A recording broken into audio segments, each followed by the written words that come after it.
Hello friends, आप लोगों को इस चैनल पे दोबारा स्वागत है। ये हिस्ट्री का डिस्कशन है और हम लोग मॉडर्न हिस्ट्री का डिस्कस कर रहे हैं, जिसमें आज का टॉपिक है सामाजिक एवं धार्मिक सुधार आंदोलन। तो इस टॉपिक से रिलेटेड अब तक जितने भी क्वेश्चन पूछे गए उन सारे क्वेश्चनों को एनालिसिस करेंगे। एनालिसिस के दौरान ही इस टॉपिक को पूरी तरह से कवर करेंगे। पहला क्वेश्चन देखते हैं। 19वीं शताब्दी के धर्म एवं समाज सुधार आंदोलन ने जनसंख्या के किस वर्ग को मुख्यतः आकर्षित किया?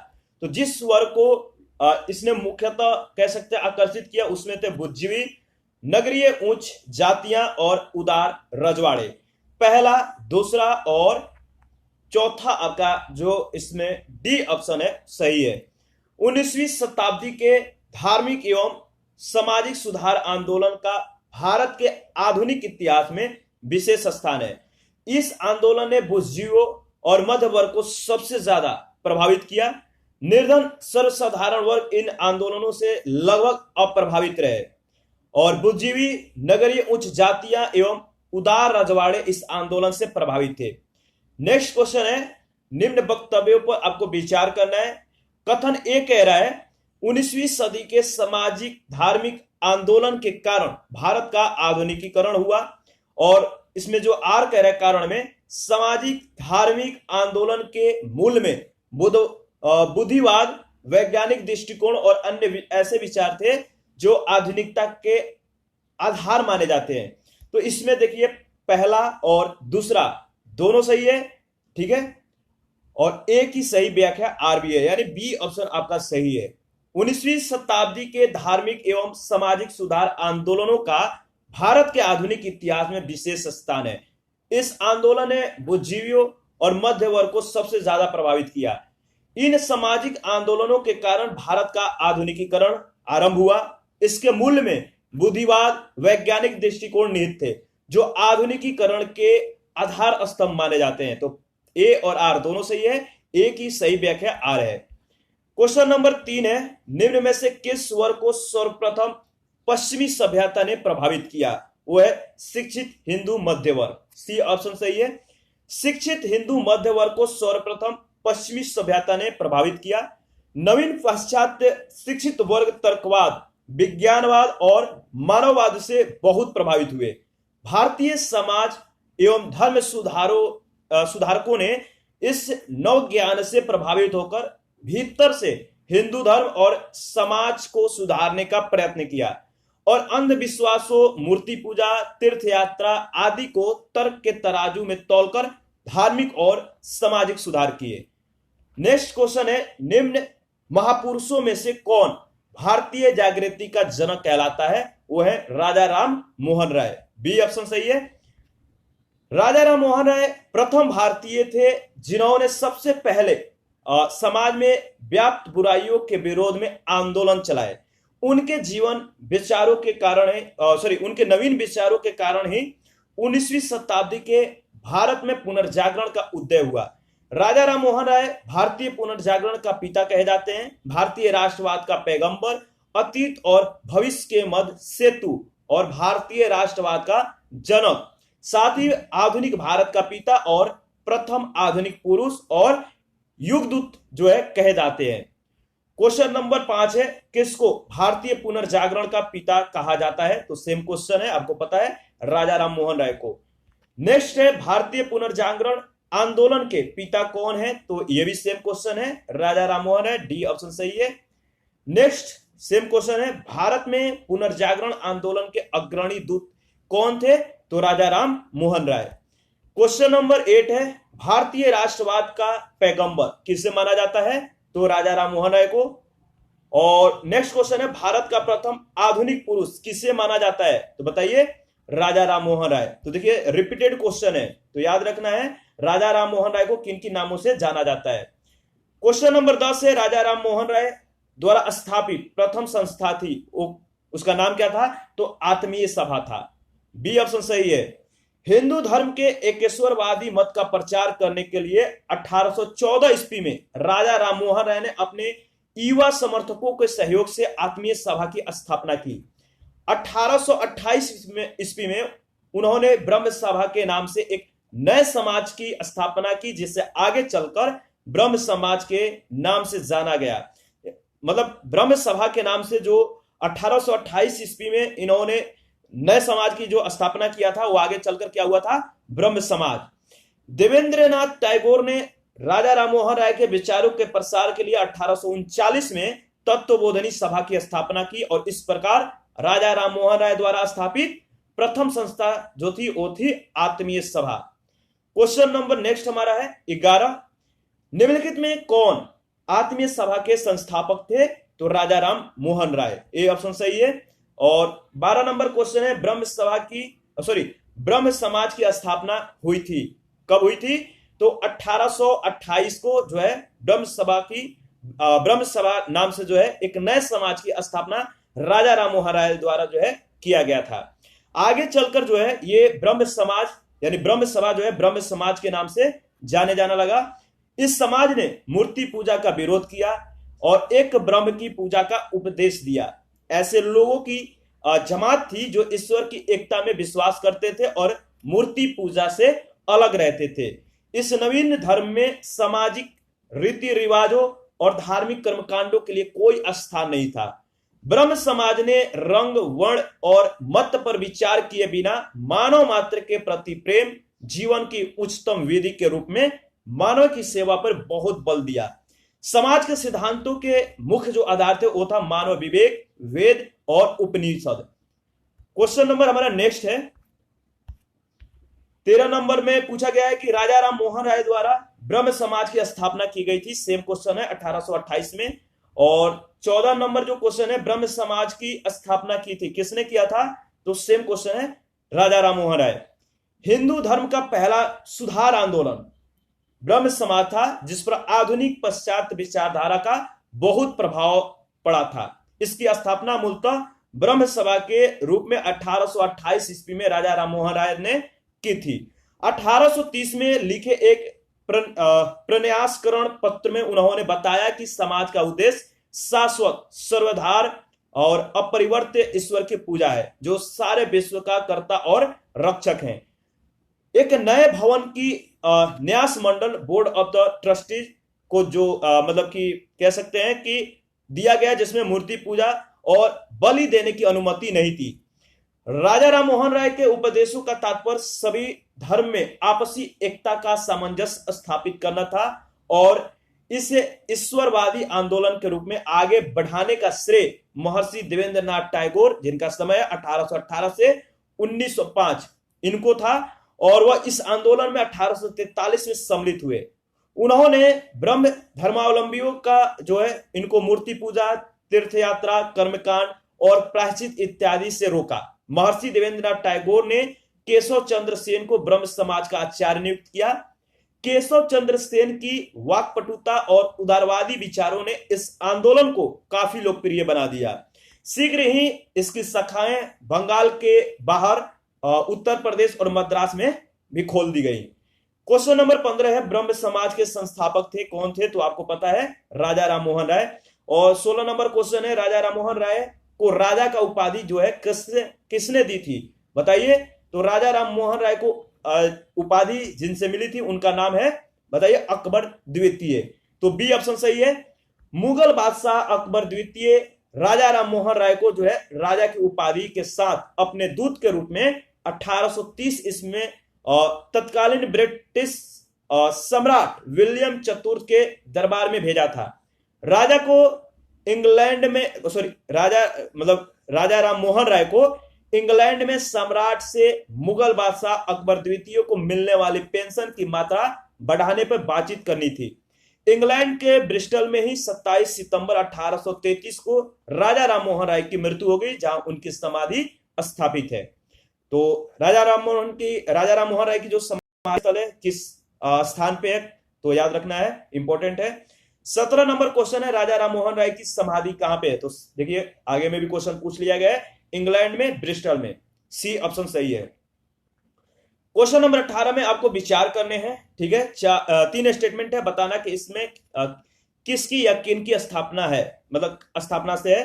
तो कलकत्ता यूनिटेरियन कमेटी, इसमें पहला जो दिया गया है। दूसरा टेबरनेकल ऑफ न्यू डिस्पेंसेशन और इंडियन रिफॉर्म एसोसिएशन। तो इसमें बताइए केशव चंद्र सेन का जो है इनमें से किसकी स्थापना है, केशव चंद्र ने किन की स्थापना किया था? तो देखिए इसमें बी ऑप्शन सही है, यानी 2 और 3, टेबरनेकल ऑफ न्यू डिस्पेंसेशन और इंडिया रिफॉर्म एसोसिएशन, ये जो है केशव चंद्र सेन का संबंध इनसे है। तो इसके बारे में डिस्कस भी कर लेते हैं। केशव चंद्र सेन महान समाज सुधारक और राष्ट्रवादी व्यक्ति थे। केशव चंद्र सेन का जन्म 19 नवंबर 1838 को एक बंगाली परिवार में हुआ था। वे 1857 में ब्रह्म समाज से जो है जुड़ गए, यानी ब्रह्म समाज में सम्मिलित हुए। 24 जनवरी 1868 को केशव चंद्र सेन ने टेबरनेकल ऑफ न्यू डिस्पेंसेशन नामक संघ की स्थापना की। 1870 में केशव चंद्र सेन ने हिंदू पुनर्रचना के प्रवक्ता के रूप में इंग्लैंड की यात्रा की। 1880 ईस्वी में इंग्लैंड से वापस लौटने पर केशव चंद्र सेन ने 29 अक्टूबर 1870 को जो है इंडियन रिफॉर्म एसोसिएशन नामक संस्था का गठन किया। इसकी सदस्यता सभी जाति और धर्म के लोगों के लिए खुली थी। संस्था की ओर से सुलभ समाचार नामक पत्र भी जो है निकाला गया, जबकि कलकत्ता यूनिटेरियन कमेटी का गठन 1823 में राजा राममोहन राय, द्वारकानाथ टैगोर और विलियम एडम द्वारा किया गया था। तो बी उत्तर आपका सही है।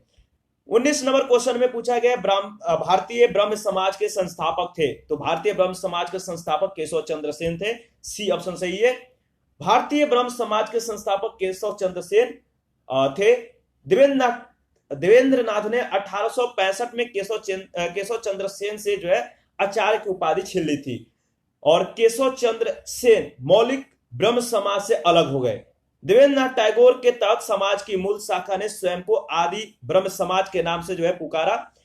आचार्य केशव चंद्र सेन के नेतृत्व वाले गुट ने अपने को भारतीय ब्रह्म समाज या नवीन ब्रह्म समाज या नव विधान का नाम दिया।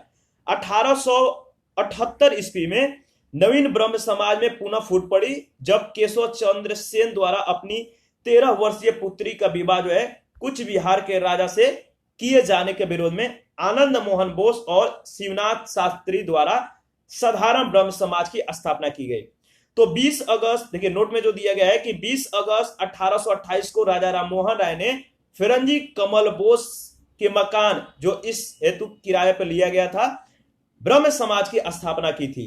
ताराचंद्र चक्रवर्ती इसके प्रथम सचिव थे। देवेंद्रनाथ टैगोर इस समाज में 1843 ईस्वी में और केशव चंद्र सेन 1857 ईस्वी में सम्मिलित हुए। देवेंद्रनाथ टैगोर और केशव चंद्र सेन के मध्य वैचारिक मतभेद होने पे जब 11 नवंबर 1866 को केशव चंद्र सेन ने औपचारिक रूप से पृथक ब्रह्म समाज का गठन किया, तो इसका नामकरण भारतीय ब्रह्म समाज किया गया, जबकि पूर्व स्थापित ब्रह्म समाज को जो है अब आदि ब्रह्म समाज के नाम से जाना जाने लगा।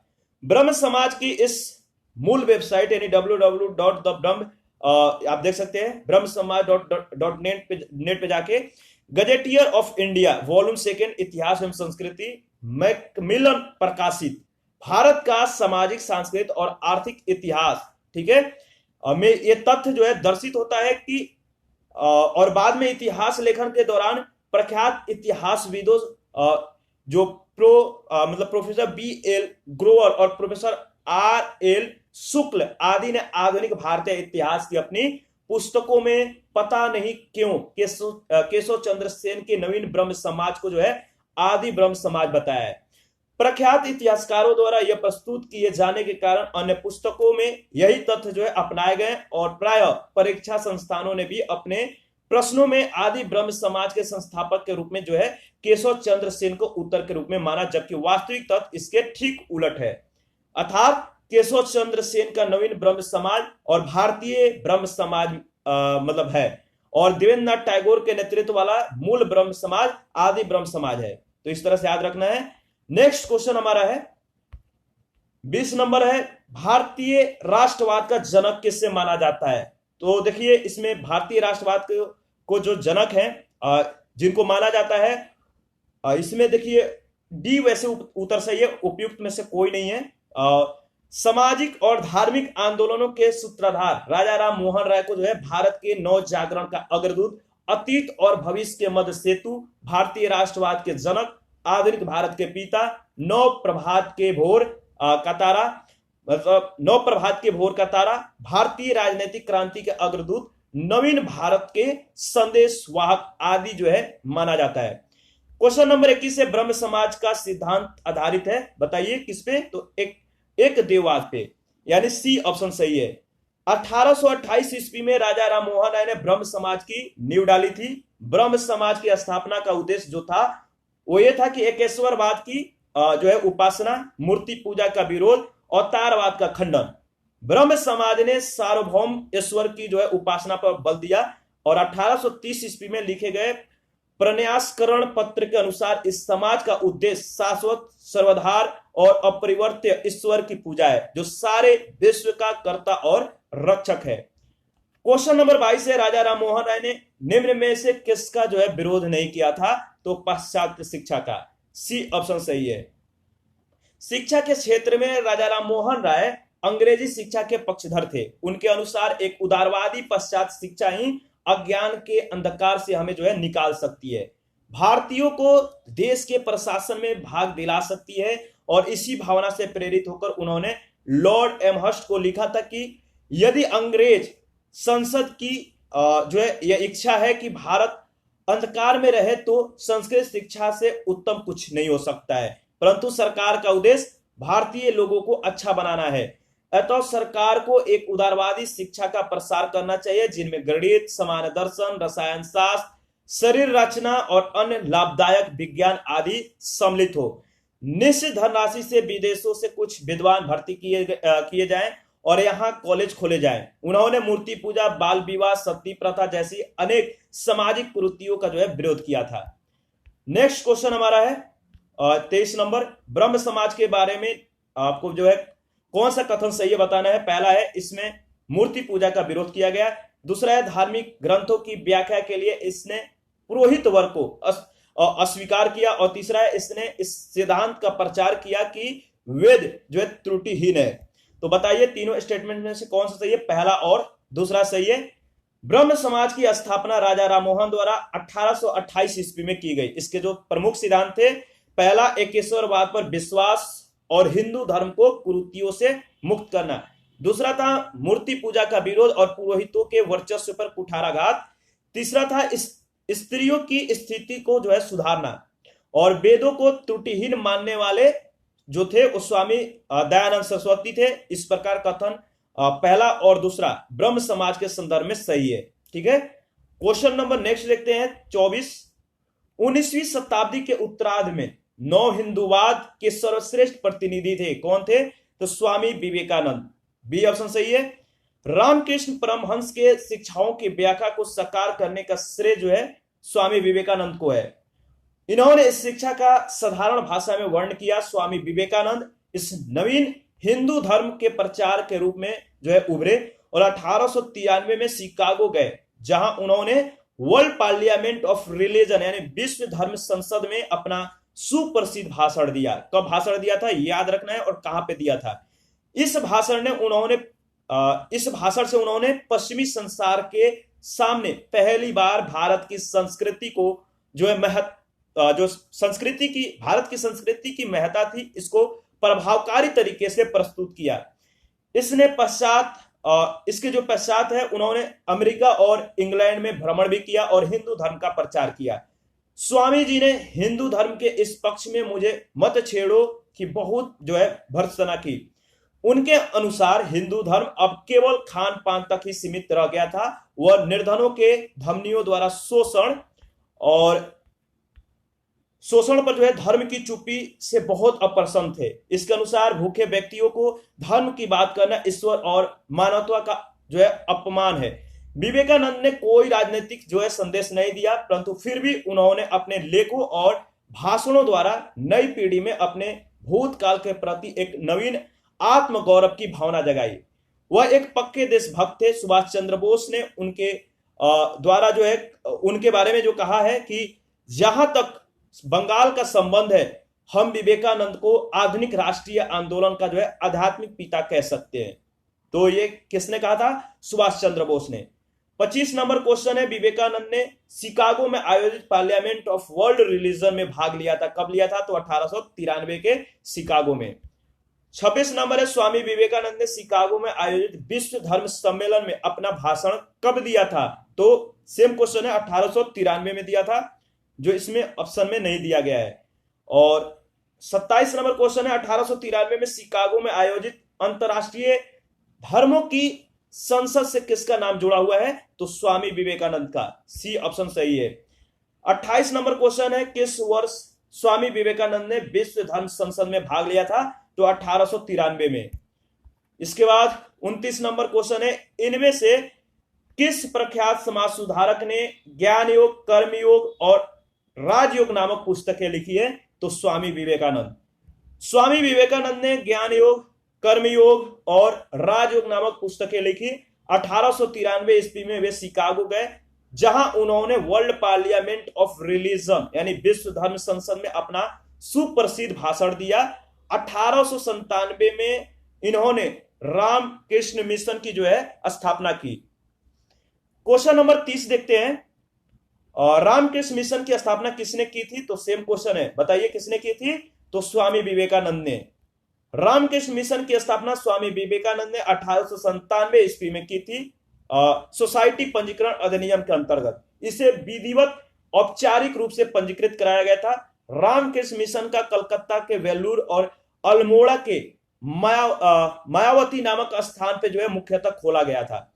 मिशन का नामकरण रामकृष्ण परमहंस के नाम पर जो है हुआ था। यह 19वीं सदी का अंतिम महान धार्मिक और सामाजिक आंदोलन था। इसकी विशेषता प्राच्य या पूर्वी और आधुनिक या पश्चिमी इन दोनों महान शक्तियों का समन्वय था। रामकृष्ण मिशन का उद्देश्य धार्मिक और सामाजिक सुधार है, किंतु यह भारत की प्राचीन संस्कृति से जो है अपनी प्रेरणा ग्रहण करता है। यह शुद्ध वेदांत के सिद्धांतों को अपना आदर्श मानता है। इसका लक्ष्य मनुष्य के भीतर की उच्चतम आध्यात्मिकता का विकास करना है, किंतु साथ ही यह हिंदू धर्म में पीछे विकसित मूर्ति पूजा है, इस जैसी चीजों को जो है और मतलब कि जैसी चीजों की कीमत और उपयोगिता भी स्वीकार करता है। मिशन की दूसरी जो विशेषता है, सभी धर्म की सच्चाई में विश्वास। स्वामी विवेकानंद ने कहा था कि सभी विभिन्न धार्मिक विचार जो है एक ही मंजिल तक पहुंचने के केवल विभिन्न रास्ते हैं। तो स्वामी विवेकानंद के द्वारा जो है ये बात कही गई थी। क्वेश्चन नंबर 31 है, रामकृष्ण मिशन किनके द्वारा जो है प्रारंभ किया गया था? स्वामी विवेकानंद। सी ऑप्शन आपका सही है। नेक्स्ट क्वेश्चन देखते हैं 32, रामकृष्ण मिशन की स्थापना 1897 में किसने की थी? तो विवेकानंद ने। और 33वीं सेम क्वेश्चन है, स्वामी विवेकानंद ने रामकृष्ण मिशन की स्थापना की थी, बताइए कब की थी? तो 1897 में। 34 नंबर क्वेश्चन भी सेम है, स्वामी विवेकानंद द्वारा रामकृष्ण मिशन की स्थापना की गई थी, कब की गई थी? तो 1897 में किया गया था। और 35 नंबर क्वेश्चन है, शारदा मणि कौन थी? बताइए। ये रामकृष्ण परमहंस की पत्नी थी, यानी बी ऑप्शन सही है। और नेक्स्ट हमारा 36 नंबर क्वेश्चन है, दयानंद सरस्वती द्वारा स्थापित जो समाज है वो कौन सा है? तो आर्य समाज। बी ऑप्शन आपका सही है। दयानंद सरस्वती, इनका मूल नाम जो है मतलब कि दयानंद सरस्वती का जो कह सकते हैं दूसरा जो नाम है मूल शंकर है। 7 अप्रैल 1875 को बंबई में आर्य समाज की स्थापना की, जिसका मुख्य जो उद्देश्य है प्राचीन वैदिक धर्म के शुद्ध रूप से जो है पुनः स्थापना करना। आर्य समाज आंदोलन का प्रसार प्राय जो है पश्चात प्रभावों के प्रतिक्रिया के रूप में हुआ। 1877 ईस्वी में आर्य समाज का जो मुख्यालय है वो लाहौर में स्थापित किया, जिसके उपरांत आर्य समाज का अधिक प्रचार हुआ। शुद्ध वैदिक परंपरा में जो विश्वास के चलते स्वामी जी ने पुनः वेदों की ओर चलो का नारा दिया। स्वामी दयानंद का जो उद्देश्य था कि भारत को धार्मिक, सामाजिक और राष्ट्रीय रूप से एक कर दिया जाए। ठीक है, याद रखिएगा, जो उद्देश्य था धार्मिक क्षेत्र में मतलब कि भारत को धार्मिक, सामाजिक और राष्ट्रीय रूप से जो है एक कर दिया जाए। और धार्मिक क्षेत्र में वो मूर्ति पूजा, बहुदेववाद, अवतारवाद, पशु बलि, श्रद्धा तंत्र, मंत्र, झूठे कर्मकांड को स्वीकार नहीं करते थे। वे वेदों को जो है ईश्वरीय ज्ञान मानते थे। उपनिषद काल तक वे जो है साहित्य को स्वीकार करते थे, यानी उपनिषद काल तक के साहित्य सारे जो थे इनको स्वीकार था। और आर्य समाज के नियम और सिद्धांत सबसे पहले बंबई में गठित किए गए। 1877 ईस्वी में लाहौर में संपादित एक निश्चित रूप जो है मतलब कि संपादित कर एक निश्चित रूप दे दिया गया। किसको? तो इस सिद्धांत को, आर्य समाज के नियम और सिद्धांत जो पहले बंबई में गठित किए गए, इसके बाद पुनः उसे क्या किया गया, 1877 में लाहौर में संपादित कर एक निश्चित रूप दिया गया। आर्य समाज का प्रचार प्रसार जो है पंजाब में अत्यधिक सफल रहा तथा कुछ सीमा तक उत्तर प्रदेश, गुजरात, राजस्थान में भी इसे सफलता मिली। लाला हंसराज, पंडित गुरुदत्त, लाला लाजपत राय और स्वामी श्रद्धानंद इसके विशिष्ट कार्यकर्ताओं में से थे। 1892-93 में आर्य समाज दो गुटों में बंट गया था। ये एक गुट जो है पश्चात शिक्षा का समर्थक था, तो जबकि दूसरा जो गुट था वो पश्चात शिक्षा का विरोधी था। पश्चात शिक्षा के विरोधियों में स्वामी श्रद्धानंद, लेखराज, मुंशी राम प्रमुख थे। और इन लोगों ने 1902 में जो है गुरुकुल की स्थापना की। पश्चात शिक्षा के समर्थकों में लाला लाजपत राय, हंसराज प्रमुख थे। इन लोगों ने दयानंद एंग्लो वैदिक कॉलेज की स्थापना की। ठीक है, नेक्स्ट क्वेश्चन है 37। आर्य समाज की स्थापना का जो वर्ष है वो है 1875। सी ऑप्शन सही है। 38 नंबर क्वेश्चन है, वेदों के पुनरुत्थान का श्रेय जो है किससे है? तो स्वामी दयानंद सरस्वती, यानी सी ऑप्शन सही है। आर्य समाज के संस्थापक मतलब स्वामी दयानंद सरस्वती शुद्ध वैदिक परंपरा में विश्वास करते थे। उन्होंने वेदों की ओर लौटो का जो है इन्होंने नारा दिया था। उत्तर वैदिक काल से आज तक सभी अन्य मतों का उन्होंने जो है पाखंड या झूठे धर्म के जो है रूप में देखा, यानी इनको संज्ञा दिया, झूठे धर्म का संज्ञा दिया पाखंडों को, जो मतलब कि कर्मकांड थे। 1863 ईस्वी में उन्होंने झूठ धर्मों का जो है खंडन करने के लिए जो है आपका पाखंड खंडिनी पताका लहराई। ठीक है, स्वामी दयानंद सरस्वती वेदों को भारत के आधार स्तंभ के रूप में देखते थे। उनका विश्वास था कि हिंदू धर्म और वेद जिस पर जो है भारत का पुरातन जो है समाज टिका था वो शाश्वत, अपरिवर्तनीय, धर्मातीत और दैवीय है। इसीलिए उन्होंने वेदों की ओर जो है लौटो का नारा दिया था। वेद ही जो है समस्त ज्ञान के स्रोत हैं, जो उन्होंने ये नारा दिया था। और याद रखना है कि जो नारा दिया था किसने दिया था और क्या दिया था। तो दयानंद जो कहने का मतलब सरस्वती हैं, इनका जो नारा है याद रखना है। उन्होंने पुराणों जैसे प्रवर्तित हिंदू धर्म की प्रामाणिकता को जो है अस्वीकार किया। उनके विचार से ये पुराण जो है हिंदू धर्म में मूर्ति पूजा जैसी कुरीतियों और अन्य अंधविश्वासों के लिए उत्तरदायी थे। स्वामी दयानंद सरस्वती पहले ऐसे हिंदू सुधारक थे जिन्होंने बचाव के स्थान पे जो है प्रहार की रणनीति अपनाई। हिंदू विश्वास की रक्षा करते हुए ईसाइयों और मुसलमान आलोचकों के प्रहार के विरुद्ध उन्होंने उनके ही दोषों के आधार पर जो है चुनौती दी। श्रीमती एनी बेसेंट के अनुसार स्वामी दयानंद ऐसे पहले व्यक्ति थे जिन्होंने कहा था कि भारत भारतवासियों के लिए है। स्वामी दयानंद को उनके धार्मिक सुधार प्रयासों के कारण भारत का मार्टिन लूथर किंग कहा जाता है। तो याद रखना है, भारत का मार्टिन लूथर जो किंग है, किनको कहा जाता है? स्वामी दयानंद को। क्वेश्चन नंबर 39 है, वेदों की ओर चलो किसने नारा दिया था? तो सेम क्वेश्चन है, बी ऑप्शन है दयानंद सरस्वती। 40 नंबर भी सेम क्वेश्चन है, निम्न में से कौन भारत का मार्टिन लूथर के नाम से जो है प्रसिद्ध है? तो है स्वामी दयानंद सरस्वती। क्वेश्चन नंबर 41 है, सत्यार्थ समाज की रचना किसने की थी? तो देखिए, सत्यार्थ समाज की रचना जो है दयानंद सरस्वती द्वारा किया गया है, स्वामी दयानंद सरस्वती। इसका डी ऑप्शन सही है। और इसके बारे में देख भी लेते हैं। मूल शंकर, यानी जो स्वामी दयानंद सरस्वती हैं, इनका नाम भी है मूल शंकर है। और 1824 ईस्वी में इनका जन्म गुजरात के मोरबी रियासत यानी काठियावाड़ क्षेत्र के एक ब्राह्मण कुल में हुआ था। उन्होंने 1860 ईस्वी में मथुरा में स्वामी विरजानंद जी से जो है वेदों के शुद्ध अर्थ और वैदिक धर्म के प्रति अगाध श्रद्धा प्राप्त की। 1863 ईस्वी में उन्होंने पाखंड खंडिनी पताका लहराई और 1875 में उन्होंने बंबई में आर्य समाज की स्थापना की। इनके जो विचार थे, उनकी प्रसिद्ध पुस्तक जो है सत्यार्थ प्रकाश, इसमें वर्णित है। उनकी अन्य रचनाओं में पाखंड खंडन, वेद भाष्य भूमिका, ऋग्वेद भाष्य, अद्वैत मंत्र का खंडन और पंच महायज्ञ विधि और वल्लभाचार्य मतखंड प्रमुख है। नेक्स्ट हमारा क्वेश्चन है, सत्यार्थ प्रकाश पवित्र पुस्तक है, बताइए किनका? तो आर्य समाज की, ये ऑप्शन सही है। नेक्स्ट 43 है, निम्नलिखित संगठनों में से किसने शुद्धि आंदोलन का समर्थन किया? बताइए। तो आर्य समाज। स्वामी दयानंद सरस्वती द्वारा 1875 में बंबई में स्थापित आर्य समाज ने जो है धर्म परिवर्तित हिंदुओं की हिंदू धर्म में वापसी के लिए शुद्धि आंदोलन का समर्थन किया था। और 44 नंबर क्वेश्चन है, किसने कहा था कि अच्छा शासन जो है स्वशासन का स्थापना नहीं है?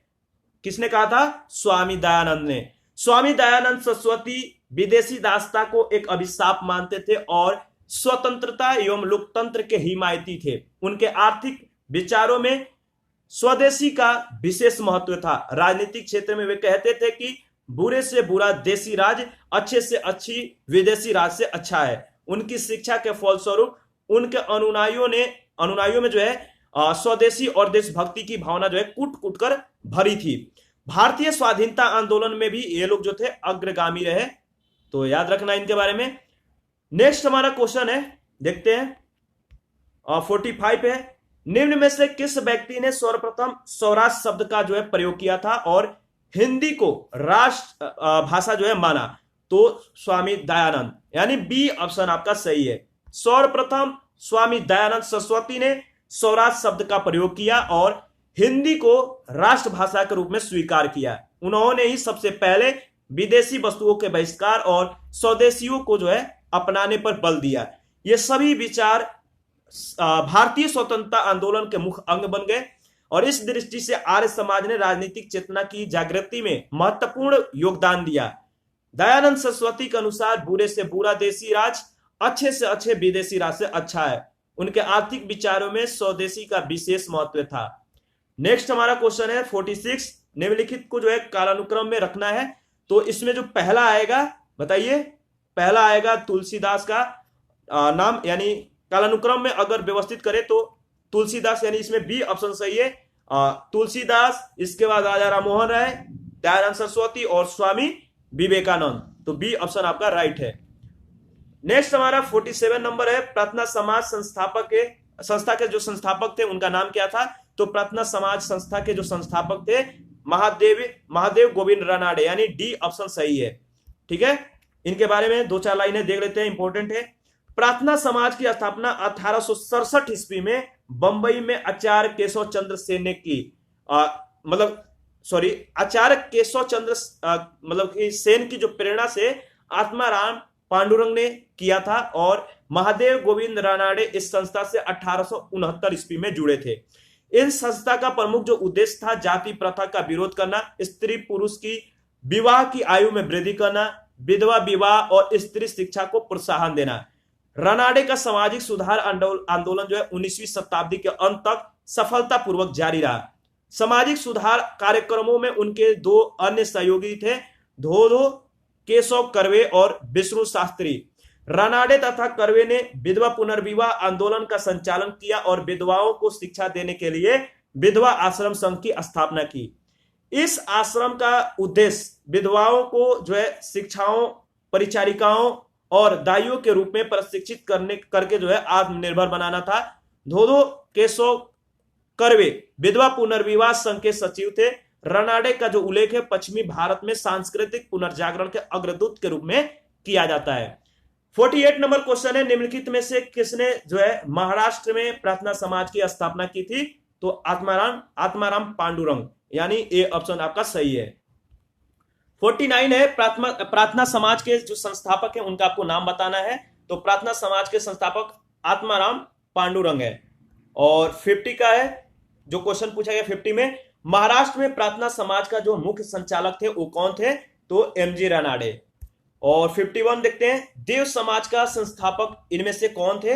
बताइए। ए में वल्लभ भाई पटेल दिया है, बी में दादा भाई नौरोजी और सी में शिव नारायण अग्निहोत्री और डी में रामकृष्ण परमहंस। तो सी ऑप्शन आपका सही है, शिव नारायण अग्निहोत्री। देव समाज की स्थापना 1887 में शिव नारायण अग्निहोत्री ने लाहौर में की थी। ये ब्रह्म समाज के पूर्व अनुयायी थे। इस समाज के उपदेशों को जो है देवशास्त्र नामक एक पुस्तक में संकलित किया गया है। इसमें प्रभु की सत्ता, आत्मा की अमरता, गुरु की महत्ता और सत्य कार्यों की आवश्यकता पर बल दिया गया है। 1913 ईस्वी में 1913 ईस्वी के बाद कहें तो शिव नारायण अग्निहोत्री द्वारा अपने द्वितीय पुत्र देवानंद के आध्यात्मिक उत्तराधिकारी नियुक्त करने के बाद इस आंदोलन की सार्वजनिक लोकप्रियता जो है समाप्त हो गई। 52 है, किसने 1873 में सत्य शोधक समाज की स्थापना की थी? तो ज्योतिबा फूले। आपका जो है बी ऑप्शन सही है। 1873 में सत्य शोधक समाज की स्थापना ज्योतिबा फूले ने की थी। इनका जन्म 1827 में जो है एक माली के घर में हुआ था।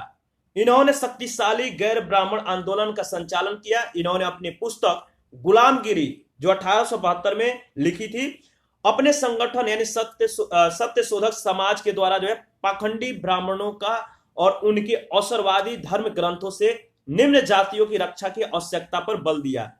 53 नंबर क्वेश्चन है, सत्य शोधक समाज की स्थापना किसने किया था? तो सेम क्वेश्चन है, ज्योतिबा फूले। और 54 नंबर भी सेम क्वेश्चन है, गुलामगिरी लेखक जो गुलामगिरी पुस्तक है इसके लेखक कौन है? तो ज्योतिबा फूले। और 55 नंबर क्वेश्चन में सत्य शोधक आंदोलन चलाया था, किसने चलाया था? तो ज्योतिबा फूले राव ने चलाया था, यानी ज्योतिबा राव फूले। सी ऑप्शन आपका सही है। 56 में जो क्वेश्चन सेम पूछा गया है, महात्मा ज्योतिबा फूले द्वारा किस संगठन की स्थापना की गई थी? सत्य शोधक समाज का। 57 है, पिछड़े वर्गों का उत्थान किसका जो है मुख्य कार्य था? तो पिछड़े वर्गों का उत्थान का जो मुख्य कार्य था, आप बताइए, तो सत्य शोधक समाज का था, यानी बी ऑप्शन सही है। पिछड़े वर्गों का उत्थान सत्य शोधक समाज का जो है मुख्य कार्य था और इसकी स्थापना 1873 में ज्योतिबा फूले ने की थी। यह आंदोलन दलितों और निम्न जातियों के लोगों के कल्याण के लिए चलाया गया। अपनी ब्राह्मण विरोधी गतिविधियों का संगठित रूप में प्रसार करने के लिए उन्होंने आलोचनात्मक ग्रंथों और सार्वजनिक सत्य धर्म पुस्तक तथा गुलामगिरी की रचना की। 58 नंबर क्वेश्चन है, सत्य शोधक समाज ने संगठित किया, क्या किया? तो महाराष्ट्र में एक जाति विरोधी आंदोलन को। सी ऑप्शन आपका सही है। 1873 ईस्वी में सत्य शोधक समाज की स्थापना ज्योतिबा फूले ने पुणे यानी महाराष्ट्र में की थी। सत्य शोधक समाज से पहले भी इस देश के सामाजिक धार्मिक सुधार आंदोलन जो है, इस देश में अनेक धार्मिक कह सकते हैं, सामाजिक सुधार आंदोलन कह सकते हैं चले थे, किंतु सत्य शोधक समाज था इन सबसे जो है अलग और विशिष्ट था। इसमें उच्च वर्णों और श्रेणियों के जो कहने का मतलब इसमें जो थे उच्च वर्ण और श्रेणियों के प्रति पिछड़ी जो जातियां थी पीछे, इसमें विद्रोह का जो थे मुख्य विद्रोह प्रमुख था इनमें जो पिछड़ी जातियां थे। इसमें हिंदुओं की ब्राह्मणी परंपराओं द्वारा बहुजन समाज पर युग युग से चलने वाली हुकूमत के खिलाफ विद्रोह करने की वृत्ति सत्य शोधक समाज के रूप में प्रस्फुटित हुई थी। सुदाती शूद्रों की जो धार्मिक और सामाजिक दास्ता को खत्म करने के लिए जो है सत्य शोधक समाज प्रतिबद्ध था। यानी जो शूद्र थे इनकी जो धार्मिक और सामाजिक दास्ता था, इनके प्रति जो कह सकते हैं कि अत्याचार था, इनको जो है सुधार करना इस समाज के लिए प्रतिबद्ध था। यह समाज इनके लिए अग्रणी था। अपने सिद्धांत और कार्यक्रम के कारण जो है सत्य शोधक समाज महाराष्ट्र में व्यापक जातीय आंदोलन बन गया है। 59 नंबर क्वेश्चन है, वह बंगाली नेता कौन था जिसने सामाजिक धार्मिक सुधार का जो है विरोध किया और रूढ़िवादिता का समर्थन किया था? वो थे राधाकांत देव। ए ऑप्शन सही है। राधाकांत देव 1830 में बंगाल में धर्म सभा की स्थापना, सामाजिक धार्मिक सुधारों का जो है विरोध किया और रूढ़िवादिता का समर्थन किया। 60 नंबर क्वेश्चन है, राधा स्वामी सत्संग के संस्थापक कौन थे? तो शिव दयाल साहब। बी ऑप्शन सही है। राधा स्वामी सत्संग आंदोलन की स्थापना 1861 में आगरा के एक महाजन या बैंकर तुलसीराम जो शिव दयाल साहब की या स्वामी जी महाराज के नाम से लोकप्रिय थे, इन्होंने इस जो कह सकते हैं आंदोलन की स्थापना किया था, इस संघ की स्थापना की। राधा स्वामी मत को जो है मानने वाले लोग एक ही परमेश्वर, गुरु की महत्ता, संतों का साथ और साधारण सामाजिक जीवन में विश्वास करते थे। उनका मानना था कि आध्यात्मिक उपलब्धियों के लिए सांसारिक जीवन का परित्याग आवश्यक है और यह भी जो मतलब कह सकते हैं, तथा यह भी कि सभी जन सच्चे हैं। यह पंथ मंदिरों और तीर्थों अथवा पवित्र स्थलों को जो है कोई महत्व नहीं देता था। धर्म और दान के कार्य, सेवा और प्रार्थना की भावना इसके आवश्यक कर्तव्य थे। 61 में है, महाराष्ट्र के किस सुधारक को जो है लोकहितवादी कहा जाता था? तो गोपाल हरि देशमुख को। डी ऑप्शन सही है, इंपॉर्टेंट है, याद रखना है। महाराष्ट्र के एक समाज सुधारक जो थे गोपाल हरि देशमुख, इनको लोकहितवादी कहा जाता था। पेशे की दृष्टि से ये न्यायाधीश गोपाल हरि 1880 में गवर्नर जनरल की काउंसिल के सदस्य भी रहे। ये महान समाज सुधारक और बौद्धिक चिंतक थे। इन्होंने बौद्धिक दृष्टिकोण का परिष्कार करने और देश की समस्याओं का समाधान करने के लिए लोगों के सम्मुख आत्मनिर्भर बने और पश्चिमी शिक्षा की आवश्यकता का पक्ष प्रस्तुत किया। उन्होंने स्त्री आंदोलन का समर्थन करते हुए स्त्री शिक्षा के प्रसार का पक्ष लिया।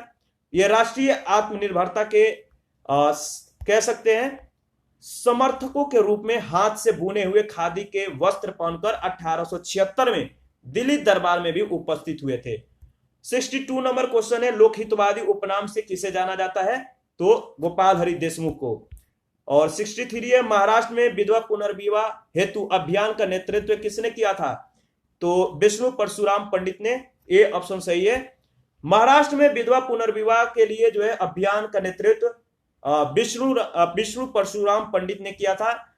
उन्होंने 1850 ईस्वी में विडो रिमैरेज सोसाइटी की स्थापना की, साथ ही साथ विधवा पुनर्विवाह आंदोलन भी चलाया था। वी.एम. मालाबारी बाल विवाह प्रथा को वैधानिक रूप से समाप्त करने के लिए जो है प्रसिद्ध थे। 64 नंबर क्वेश्चन है, 19वीं शताब्दी के महानतम पारसी समाज सुधारक कौन थे? तो बहरामजी एम मालाबारी। 64 का डी ऑप्शन आपका सही है। नेक्स्ट क्वेश्चन देखते हैं। अच्छा, इनके बारे में दो चार लाइनें देख लेते हैं। 19वीं सदी के महानतम पारसी समाज सुधारक बहरामजी एम मालाबारी थे, यानी 19वीं सदी में। और इनका जन्म जो है बड़ौदा के पारसी परिवार में 1853 में हुआ था। इन्होंने बाल विवाह के खिलाफ और विधवा विवाह के समर्थन में एक परिपत्र का संपादन किया और 1891 ईस्वी में सम्मति आयु अधिनियम इन्हीं के प्रयासों से जो है पारित हुआ, यानी age of consent act. Question number 65 है, the age of consent act किस वर्ष पारित हुआ? तो सेम क्वेश्चन है, 1891 में। और 66 है, उसका प्रधान संबल था सामाजिक और धार्मिक सुधार। उसने सामाजिक बुराइयों के निराकरण के लिए विधवा निर्माण का सहारा लिया, विधान निर्माण का सहारा लिया और बाल विवाह पर्दा प्रथा उन्मूलन के लिए जो है अविराम परिश्रम किया। सामाजिक समस्याओं का राष्ट्रीय स्तर पर विचार विमर्श को प्रोत्साहित करने के लिए उसने भारतीय राष्ट्रीय सामाजिक सम्मेलन का उद्घाटन किया, जिसके अधिवेशन बहुत वर्षों तक भारतीय राष्ट्रीय कांग्रेस के साथ होते रहे।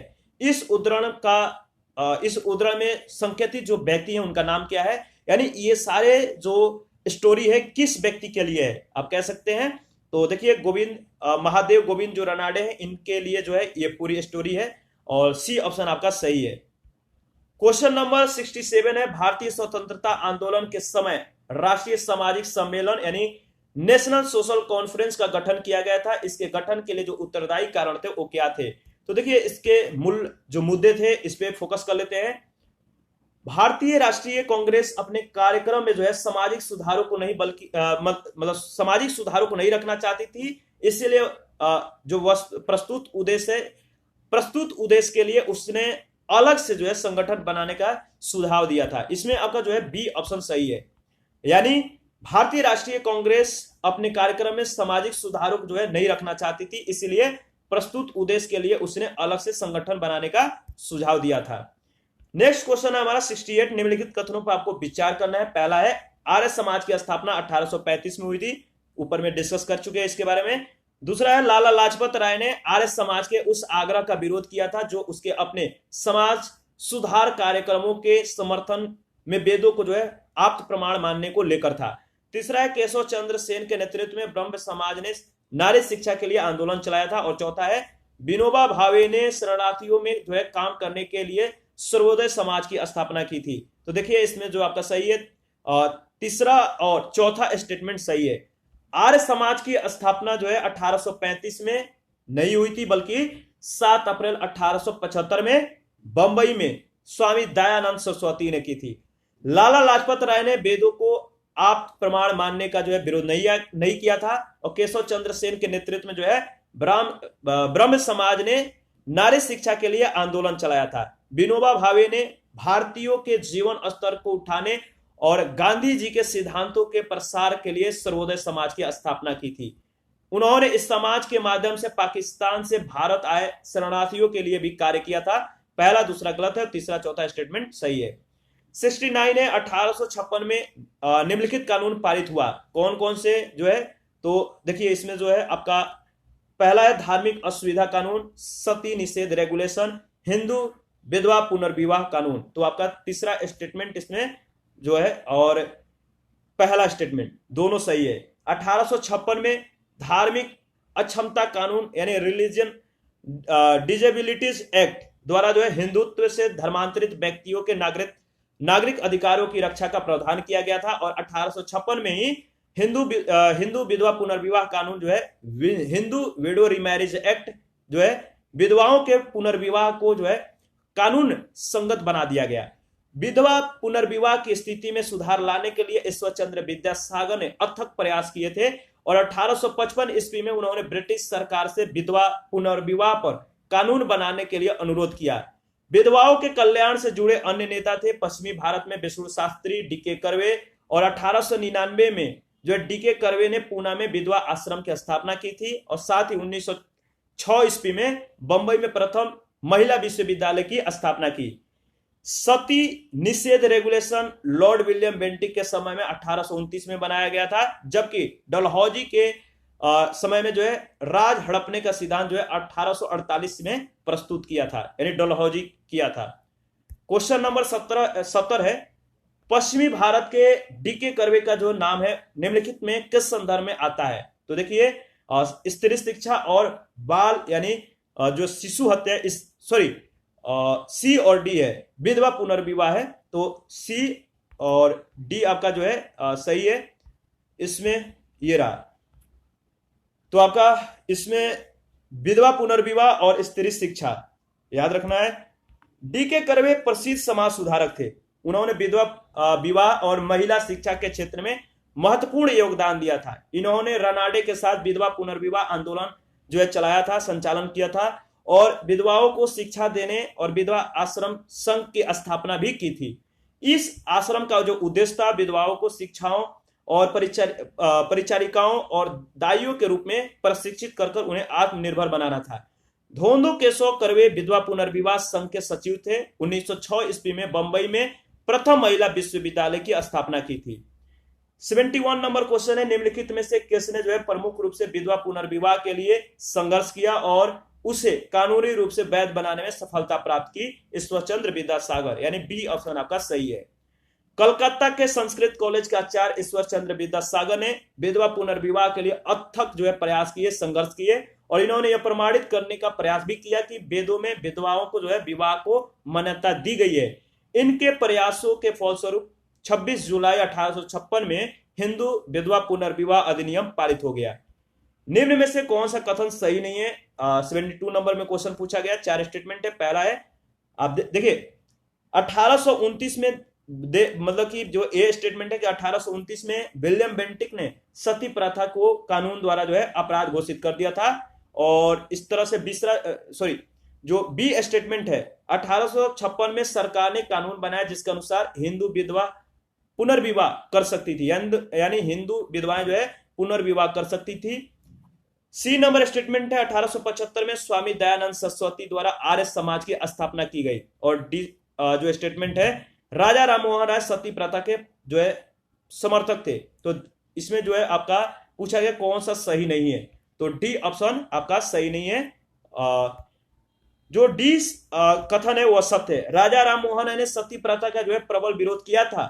यह उन्हीं का प्रयासों का फल भी था कि 1829 के 17वें नियम के अनुसार विधवाओं को जो है जीवित जलाना बंद कर दिया गया और न्यायालयों को जो है न्यायालयों ने आज्ञा दी कि वे ऐसे मामलों में जो है सदोष मानव हत्या के लिए जो है मुकदमा चलाए और दोषियों को दंडित करे। तो इस तरह से न्यायालय द्वारा ये आज्ञा दे दी गई थी, यानी निर्णय जो आ गया था कि जो है कह सकते हैं कि जो निर्दोष लोग हैं, यानी जो विधवाएं हैं, इनको आप जो अगर अत्याचार करते हैं, इनको जलाते हैं, तो आप पे जो है कड़ी कार्रवाई की जाएगी।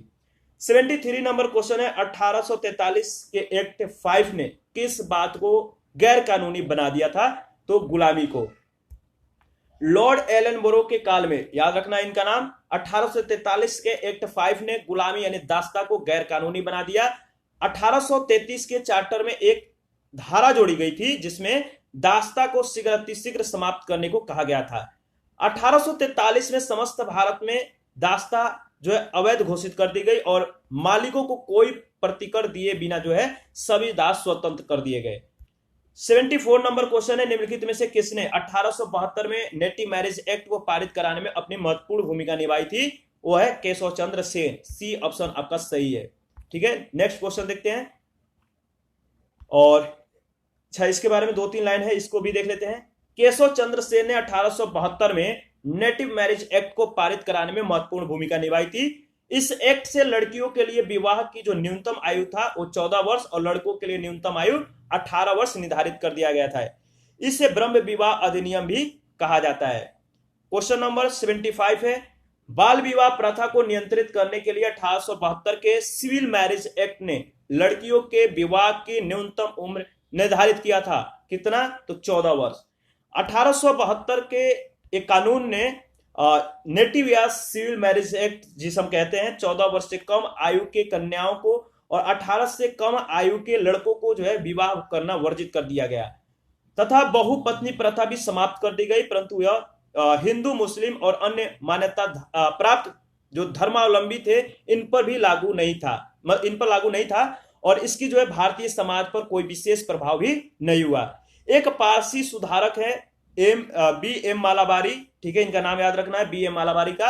इनके प्रयत्नों के फलस्वरूप 1891 में सम्मति आयु यानी एज ऑफ कंसेंट एक्ट जो है पारित किया गया, जिसमें 12 वर्ष से कम आयु की कन्याओं का विवाह पर जो है प्रतिबंध लगा दिया गया। और समित आयु अधिनियम 1892 का बाल गंगाधर तिलक ने भी विरोध किया था। 76 नंबर क्वेश्चन है, निम्नलिखित विवरणों पर आपको विचार करना है। 1853 में जन्मे एक पश्चिमी भारत के पारसी थे और इंडियन स्पेक्टेटर तथा वॉइस ऑफ इंडिया के संपादक थे। ये एक समाज सुधारक भी थे और सम्मति आयु अधिनियम 1891 के पक्ष में जो है प्रमुख संघर्षकर्ता थे। ये जो विषय है, ये जो पैराग्राफ है, किसके विषय में जो है वर्णन करता है? तो एम मालाबारी यानी बी.एम. मालाबारी है, आपका बी ऑप्शन सही है। बहराम जी मालाबारी एक पारसी थे। इन्होंने